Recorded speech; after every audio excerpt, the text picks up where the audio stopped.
우리 함께 나눌 말씀은 욥기 30장 16절에서 31절까지 말씀입니다. 한 절씩 교독하겠습니다. 이제는 내 생명이 내 속에서 녹으니 한낱날이 나를 사로잡음이라. 밤이 되면 내 뼈가 쑤시니 나의 아픔이 쉬지 아니하는구나. 그가 큰 능력으로 나의 옷을 떨쳐버리시며 나의 옷깃처럼 나를 휘어잡으시는구나. 하나님이 나를 진흙 가운데 던지셨고 나를 티끌과 재 가운데 재 같게 하셨구나. 내가 주께 부르짖으나 주께서 대답하지 아니하시오며 내가 섰사오나 주께서 나를 돌아보지 아니하시나이다. 주께서 돌이켜 내게 잔혹하게 하시고 힘있는 손으로 나를 대적하시나이다. 나를 바람 위에 들어 불려가게 하시며 무서운 힘으로 나를 던져버리시나이다. 내가 아나이다. 주께서 나를 죽게 하사 모든 생물을 위하여 정한 집으로 돌려보내시리이다. 그러나 사람이 넘어질 때에 어찌 손을 펴지 아니하며 재앙을 당할 때에 어찌 도움을 부르짖지 아니하리이까. 고생의 나를 보내는 자를 위하여 내가 울지 아니하였는가. 빈궁한 자를 위하여 내 마음에 근심하지 아니하였는가. 내가 복을 바랐더니 화가 왔고 광명을 기다렸더니 흑암이 왔구나. 내 마음이 들끓어 고요함이 없구나. 환난 날이 내게 임하였구나. 나는 햇볕에 쬐지 않고도 검어진 피부를 가지고 걸으며 회중 가운데 서서 도움을 부르짖고 있느니라. 나는 이리의 형제요 타두의 벗이로구나. 나를 덮고 있는 피부는 검어졌고 내 뼈는 열기로 말미암아 탔구나. 내 수금은 통곡이 되었고 내 피는 애곡이 되었구나. 욥을 진흙같이 던지신 하나님, 이런 제목으로 말씀을 나누려고 합니다. 어제부터 보고 있는 욥기 30장에서 이 어제 본 1절에서 15절까지의 전반부는 욥이 사람들로부터 외면당하고 당하는 고난에 대해서 이야기를 했습니다. 오늘 우리가 보게 될 이 16절에서부터 31절에서는 욥이 하나님께로부터 받는 고난에 대해서 이야기합니다. 하나님께로부터 받는 욥의 고난을 이렇게 우리 사자성어로 요약해 본다면 설상가상 뭐 이런 단어로 할 수 있지 않을까. 우리 속담으로 친다면 엎친데 덮친다 하는 말로 표현할 수 있는 것 같습니다. 왜냐하면은 이 하나님께 당하는 고난이 처음에 그 고난이 시작해서 그 고난이 계속 줄지 않고 계속해서 그 마치 비탈길에서 눈송이가 굴러서 눈덩이가 되는 것처럼 점점 그 고난이 커지고 심각해지고 있기 때문에 그렇습니다. 구체적으로 보면 16절에서 19절부터 이렇게 욥은 하나님이 자신에게 주신 육체의 고통에 대해서 얘기를 하고 있습니다. 16, 17절을 같이 한번 읽어보겠습니다. 이제는 내 생명이 내 속에서 녹으니 환난 날이 나를 사로잡음이라. 밤이 되면 내 뼈가 쑤시니 나의 아픔이 쉬지 아니하는구나. 여기에 보면 그 욥의 그 어떤 육체적인 고통이 이렇게 묘사되고 있습니다. 뭐라고 하느냐면은 자기의 생명이 몸 속에서 내 속에서 녹는 것 같다.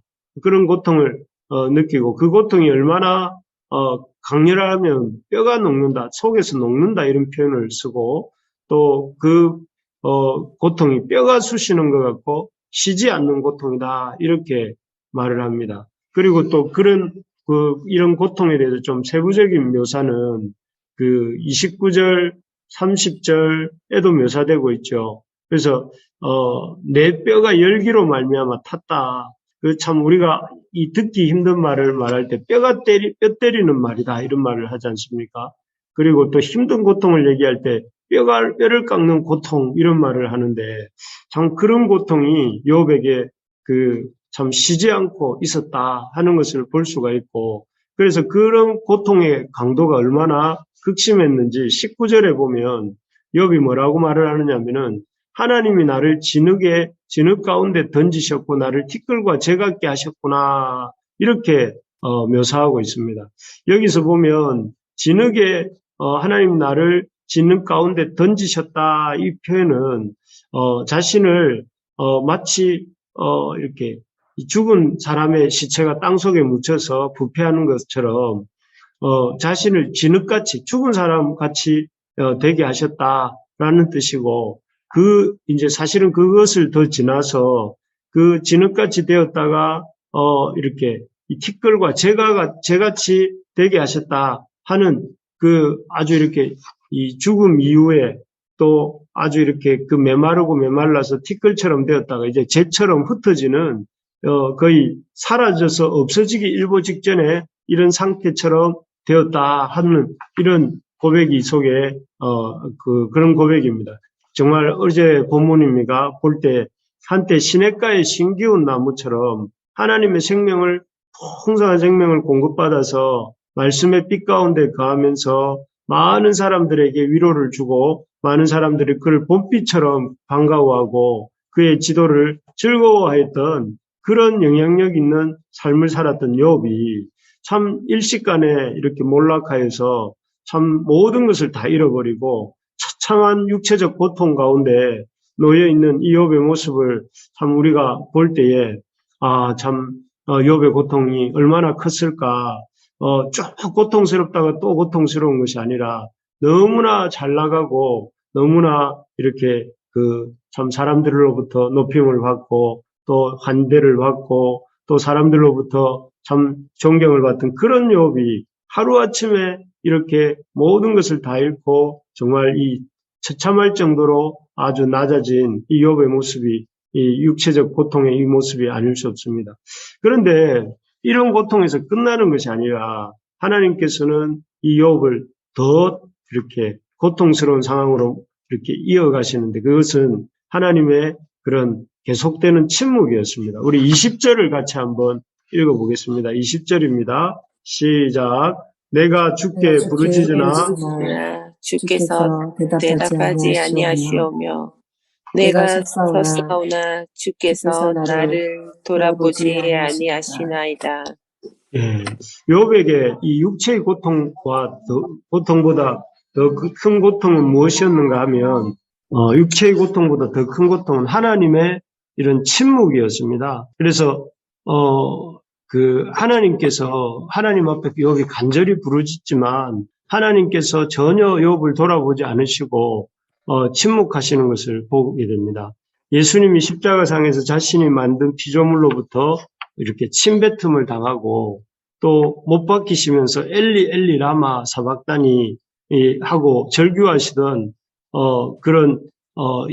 절규하셨지만 하나님께서 예수님께 침묵하셨던 것처럼 욥 역시 그렇게 하나님께 외면당하고 있었던 것입니다. 어쩌면 이런 하나님의 침묵에서 오는 영적인 고통이야말로 이런 육체적인 고통보다 훨씬 더 힘들고 고통스러운 것이었을 것입니다. 그래서 참 이 육체의 고통도 고통이지만 영적으로 하나님께서 욥의 부르짖음에 이렇게 부르짖을 때마다 마치 콘크리트 벽처럼 이렇게 응답하지 않으시고 쳐내시는 그런 어떤 하나님과의 교류의 단절, 이런 것들은 욥이 더욱더 견디기 힘든 고통이었던 것이죠. 하지만 이것이 끝이 아니었어요. 욥에 대해 침묵하시는 것으로 끝나는 것이 아니라 하나님은 더 나아가십니다. 21절에서 23절을 또 같이 한번 읽어볼까요? 21절에서 23절입니다. 주께서 돌이켜 내게 잔혹하게 하시고 힘 있는 손으로 나를 대적하시나이다. 나를 바람 위에 들어 불려가게 하시며 무서운 힘으로 나를 던져버리시나이다. 내가 아나이다. 주께서 나를 죽게 하사 모든 생물을 위하여 정한 집으로 돌려보내시리다. 예, 여기에 보면 하나님이 욥의 침묵하시는 정도가 아니고 더 어떤 적극적으로 욥을 향해서 대적하신다고 이렇게 표현하지 않습니까? 힘 있는 손으로 대적을 하시고 또 바람에 불려가게 하시고 무서운 힘으로 던져버리신다. 이렇게 묘사하고 있습니다. 참 어떻게 보면 이렇게 하나님이 누군가를 이렇게 대적하신다면 그 하나님의 대적하심 앞에 무사할 자가 몇 명이나 있겠습니까? 그야말로 정말 이 욥은 하나님 육체의 고통뿐 아니라 하나님의 침묵뿐만 아니라 하나님의 공격까지도 받는 것 같은 그런 상태였습니다. 그래서 참 욥은 이러한 자신의 상태에 대해서 어떻게 느끼느냐 하면은 29절에 보니까 나는 이리의 형제요 타조의 보시로구나 라고 말을 합니다. 그야말로 광야에 내버려진 그 이리 같은 또 아무도 이렇게 동무해 주지 않는 타조 같은 그런 아주 이렇게 외롭고 외로운 처지의 자신이다 이렇게 말을 하면서 참 그 31절에 보니까 뭐라고 말을 하냐면은 내 수금은 통곡이 되었고 내 피리는 애곡이 되었구나.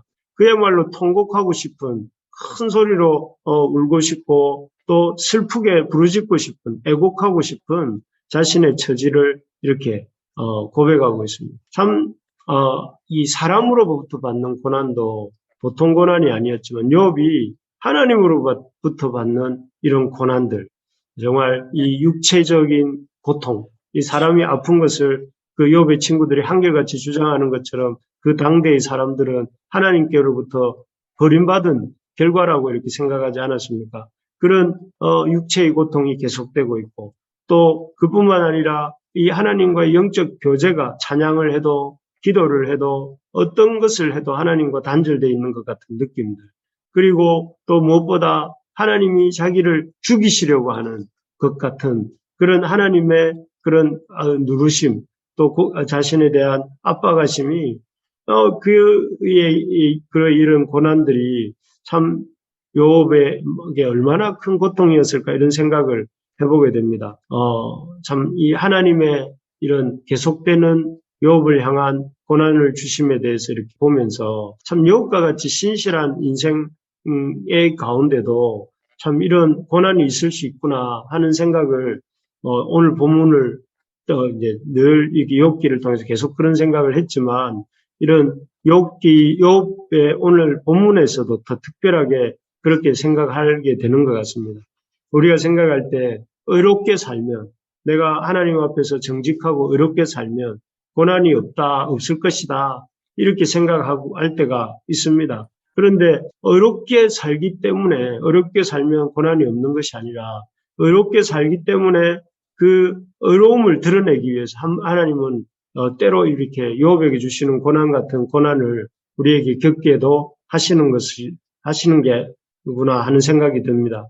그렇기에 우리 어떤 사람들이 극심하게 고난당하는 것을 볼 때에 그 사람이 참 믿음이 없고 또 참 신앙이 없어서 저런 고난을 받는다라고 생각할 수도 단정하면 안 되겠다는 생각이 듭니다. 오히려 그 고난당하는 사람이 욥처럼 욥이 비록 물론 죄인이지만 하나님 앞에 특별한 죄가 없었음에도 불구하고 욥과 같이 어떤 하나님의 연단을 받을 수도 있다는 것을 우리가 기억하면서 오히려 고난당하는 사람들을 볼 때에 참 저 사람이 믿음이 없구나라고 생각하기보다 하나님이 이 사람에게 어떤 일을 하고 계시는 것이구나 아닌가 이렇게 생각해 보면서 그 사람을 돌아보고 또 그의 아픔을 조금이라도 함께 해주고자 하는 그런 우리가 될 수 있기를 바랍니다. 아멘. 그래서 고난당하는 사람 또 바라볼 때에 참 이 고난은 죄의 결과요 또 잘못된 삶을 살았기 때문에 받는 고난이다 이렇게 기계적으로 생각하지 말고 고난당하는 사람을 참 불쌍히 여기고 또 고난당하는 그 사람을 통한 하나님의 역사가 있을 것을 생각해 보면서 위로하고 격려할 때에 또 우리도 그런 고난을 겪는 순간이 올 때에 그런 고난을 잘 이기게 될 줄로 믿습니다. 그리고 또 그런 고난 속에서도 이렇게 해야 될 일이 있습니다. 욥이 하고 있는데요. 그게 24절에 잘 나옵니다. 욥이 이런 하나님이 주시는 극심한 고난 속에서도 이렇게 말을 합니다. 24절 같이 읽어보겠습니다. 그러나 사람이 넘어질 때에 어찌 손을 펴지 아니하며 재앙을 당할 때에 어찌 도움을 부르짖지 아니하리이까. 여기에 보니까 욥이 이 고난 중에도 뭐라고 하냐면 도움을 부르짖지 아니하리이까 하면서 하나님께 도움을 이렇게 구하고 있는 참 욥의 신앙이 이 밤하늘의 별처럼 빛나는 순간이 아닌가 그런 생각이 듭니다. 참 넘어질지라도 사람이 손을 펴지 아니하며 재앙을 당할 때에 어찌 도움을 부르짖지 아니하리까 이 말 속에 욥의 신앙이 들어 있습니다. 바로 참 인생의 어두운 밤이 찾아오고 극심한 고통의 순간이 찾아왔지만 그럼에도 불구하고 그는 여호와께 부르짖겠다 하는 이런 욥의 신앙 고백이 이 구절 속에 들어있는 것을 보게 됩니다. 참 우리가 참 이 고난으로 인하여서 이 다른 데로 나아가는 것이 아니라 하나님께로 나아가서 하나님께 손을 들고 부르짖고 기도하는 것, 이것은 우리가 어떤 상황 중에 있을지라도 이렇게 우리가 가져야 될 태도인 것입니다.